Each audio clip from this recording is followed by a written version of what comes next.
तू मैनू ये दस भी इन्नी दूरों क्यों मिलना है? ऐसी स्पेशल थानू मिलना आया। क्यों मिलना है? मैं थारा फैन हाँ।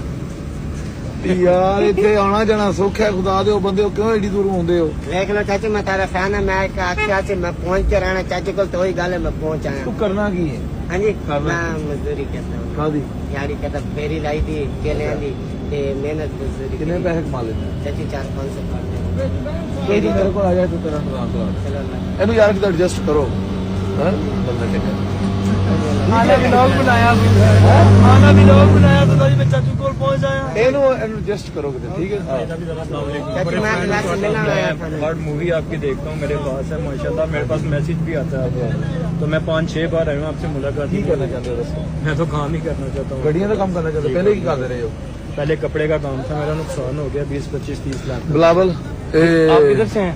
मैं भाईजान ये गुलाबदेव से आया हूँ। ਬਸ ਆ ਗੱਡੀ ਚ ਹੋ ਫਿਰ ਬੜੋ ਗੱਡੀ ਚ ਬੜੋ ਚੱਲ मैं उतर देने ਬਾੜ